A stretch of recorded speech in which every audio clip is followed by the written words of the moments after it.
Yang terakhir, hadis riwayat Al-Bukhari nomor hadis 1187. Apa manfaatnya bila Anda hidupkan rumah dengan ibadah-ibadah sunnah? Ya, perhatikan hadisnya. Ij'alu fi buyutikum ada minnya. Masih ingat tadi ya rumusnya? Ada minnya. Kira-kira di sini muqaranah atau tab'in? Perbandingan atau bagian? Bagus sekali. Ini bagian. Ya. Ij'alu fi buyutikum, jadikanlah di rumah-rumah Anda min salatikum. Ya. Sebagian dari salat-salat yang harus Anda tunaikan. Jadi tidak semua salat harus kita kerjakan di masjid. Ya, ada sebagian salat yang harus kita kerjakan di rumah.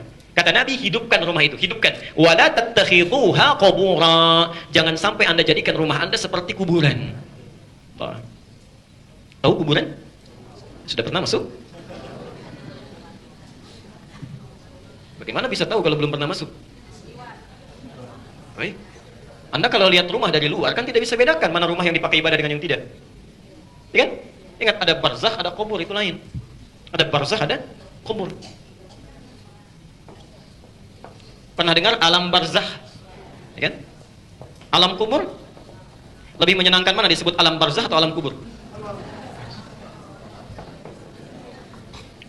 Baik. Kalau barzakh itu sifatnya sesuatu yang memisahkan dua hal, disebut barzakh. Quran surah 55 Ar-Rahman kita hafal. Bainahuma barzakhul la yabghiyan. Di dasar lautan ada dua yang terpisahkan tanpa pernah menyatu keduanya. Ya, dan ini dibuktikan. Ya, Anda bisa lihat di National Geographic misalnya, ya, ada, kita bisa lihat kok ada arus laut yang tidak nyatu tuh, seperti ada pemisah di tengahnya itu. Padahal nggak tampak. Ya. Nah, pemisah yang tidak kelihatan, yang tak tampak, memisahkan di antara dua yang berbeda, itu disebut dengan barzakh. Ya. Kenapa alam kematian setelah wafat di dunia disebut dengan barzakh? Karena alam itu tidak bisa kita lihat, tidak tersaksikan, tapi dia menjadi benteng batas pemisah antara akhirat dengan dunia. Dengan dunia. Tengah-tengahnya barzakh. Jelas di sini? Jadi kita nggak bisa lihat yang ada di dalamnya. Ya. Kalau Anda mendapati kalimat kubur, ya, kubur. Ingat, bukan kubur ya, kubur.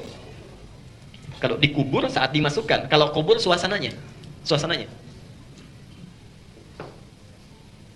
Kubur adalah satu suasana yang menghadirkan keheningan, hening gitu. Tapi bukan hening biasa, ya. Keheningan yang melahirkan satu getaran tersendiri.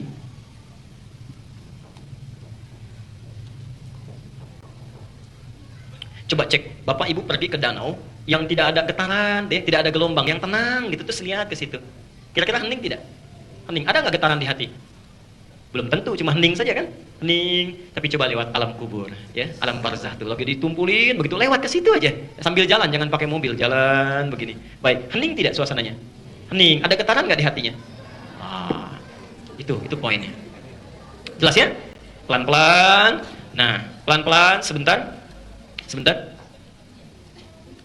Rumah yang tidak pernah digunakan sebagai ibadah, rumah yang tidak pernah digunakan untuk ibadah, untuk sholat dan sebagainya, itu Masya Allah disebut dengan kubur. Seakan-akan memberikan pesan bahwa rumah itu hening, sepi dari amalan, seperti mayit yang sudah nggak bisa beramal lagi.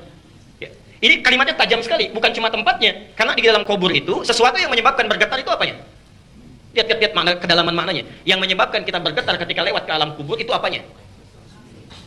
Sebetulnya bukan tempatnya, tapi yang ada di dalam tempat itu, yang sudah nggak bernyawa itu. Itu disebut apa? Mayit. Ingat, ada mayit itu beda. Mayitun dengan mayitun itu beda. Kalau yang ini orang yang belum meninggal, ya. Calon meninggal. Saya, bapak, ibu itu mayit pakai tasdid. Ya. Jadi jangan tersinggung begitu keluar dari sini, Pak, mayit ya. Iya, sama seperti bapak, gitu aja, sederhana, mayit.